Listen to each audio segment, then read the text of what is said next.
Hi friends, ఈరోజు ఈ వీడియోలో తల్లికి వందనం పథకానికి సంబంధించిన రెండో విడత చెల్లింపులపై ఒక ముఖ్యమైన అప్డేటు మీకు స్పష్టంగా తెలియజేస్తాను.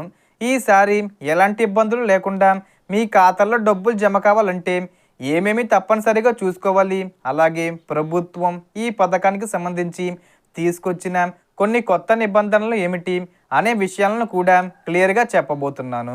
సో దానికి సంబంధించిన పూర్తి ఇన్ఫర్మేషన్ ఈ వీడియోలో తెలుసుకుందాం.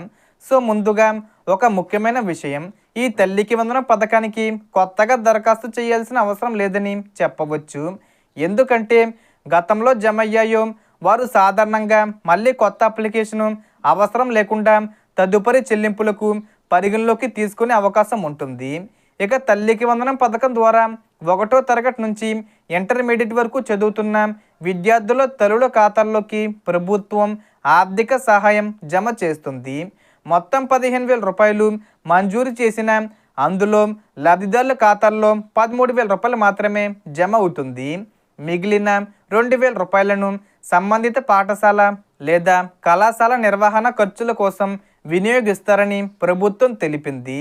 అందువల్ల లబ్ధిదారుల ఖాతాల్లోకి జమ అయ్యేది 13,000 రూపాయలు మాత్రమే. ఇప్పుడు అర్హతల విషయానికి వస్తే విద్యార్థి మరియు తల్లి ఇద్దరు ఆంధ్రప్రదేశ్ నివాసితులై ఉండాలి. వారి ఆధార్లోని అడ్రస్ కూడా ఆంధ్రప్రదేశ్దే ఉండాలి. విద్యార్థికి 2025-26 విద్యా సంవత్సరంలో కనీసం 75% హాజరు తప్పనిసరి. తల్లి ఆధార్ సీడింగు పూర్తయి ఉండాలి.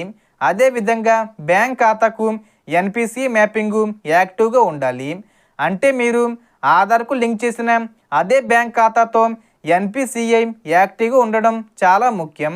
ఈ అంశాలు సరిగ్గా ఉంటే మీ పేరు స్కీమ్ ఎలిజిబిలిటీ జాబితాలో ఉంటే డబ్బులు జమ కావడానికి అవకాశాలు ఎక్కువగా ఉంటాయి. ఇక స్కీమ్ ఎలిజిబిలిటీ ఎలా చెక్ చేసుకోవాలంటే అధికారిక పోర్టల్లో తల్లికి వందనం ఆప్షన్ను సెలెక్ట్ చేసి 2025-26 విద్యా సంవత్సరాన్ని ఎంపిక చేసుకొని మదర్ లేదా అవసరమైతే ఫాదర్ గార్డియన్ ఎంపిక చేసి సంబంధిత ఆధార్ నెంబర్తో వివరాలు చెక్ చేసుకోవచ్చు. ఇలా మీ పేరు అర్హుల జాబితాలో ఉందో లేదో తెలుసుకోవచ్చు. ఇక అనర్హతల విషయానికి వస్తే ఇతర రాష్ట్రాలకు చెందిన విద్యార్థులు లేదా వారి తల్లులు ఉంటే వారికి ఈ పథకం వర్తించదు. కుటుంబ హౌస్ హోల్డింగ్ మ్యాపింగ్లో ప్రభుత్వ ఉద్యోగం ఉన్నాం, ఇన్కమ్ ట్యాక్స్ చెల్లింపుదారు ఉన్నాం, 4 చక్రాల వాహనం ఉన్నాం, నెలకు 300 ఇంట్లకు పైగా విద్యుత్ వినియోగం ఉన్నాం, పట్టణ ప్రాంతంలో 1000 చదరపు అడుగులకు మించిన ఇల్లు ఉన్నాం, అటువంటి కుటుంబాలు అనర్హులుగా పరిగణించబడే అవకాశం ఉంది. ఇక్కడ ఒక ముఖ్యమైన విషయం గుర్తుంచుకోండి, ఇది రేషన్ కార్డు ఆధారంగా కాకుండా హౌస్ హోల్డింగ్ మ్యాపింగ్ ఆధారంగా పరిశీలన జరగవచ్చు. అంటే ఒకే కుటుంబ మ్యాపింగ్లో పలువురు రేషన్ కార్డులు ఉన్న అందులో ఎవరికైనా పై నిబంధనల ప్రకారం అనర్హత ఉన్నట్లయితే మీ స్కీమ్ ఎలిజిబిలిటీపై ప్రభావం పడే అవకాశం ఉంటుంది. అందుకే చాలామందికి మన దగ్గర అలాంటివి లేవు, అయినా ఎందుకు అనర్హత వచ్చింది అనే సందేహం వస్తుంది. కారణం చాలాసార్లు హౌస్ హోల్డింగ్ మ్యాపింగ్లో ఉండే ఇతర సభ్యుల డేటా కూడా పరిగణలోకి తీసుకుని రావడం.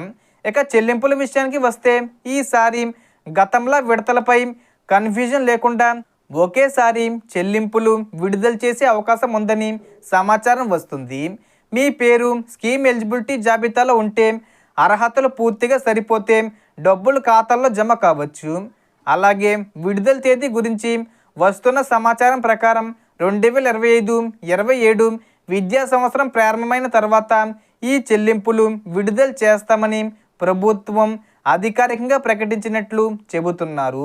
అందులో భాగంగానే జూన్ 12న విడుదల ప్రక్రియ ప్రారంభమయ్యి జూన్ 13 నుంచి లబ్ధిదారుల ఖాతాల్లో డబ్బులు జమ కావడం ప్రారంభమయ్యే అవకాశం ఉందని సమాచారం వినిపిస్తుంది. అలాగే 2026-27 విద్యా సంవత్సరంలో కొత్తగా 1వ తరగతి లేదా ఇంటర్మీడియట్ ఫస్ట్ ఇయర్లో చేరే విద్యార్థులకు సంబంధించిన అప్డేట్లు కూడా తర్వాత వస్తాయి. వాటిపై కూడా ప్రభుత్వం నుంచి స్పష్టత వచ్చిన వెంటనే తెలియజేస్తాను. సో మనకు వచ్చిన ఇన్ఫర్మేషన్ ఫ్రెండ్స్, మీకు ఈ వీడియో నచ్చితే లైక్ చేయండి, షేర్ చేయండి అండ్ సబ్స్క్రైబ్ చేసుకోండి. Thanks for watching.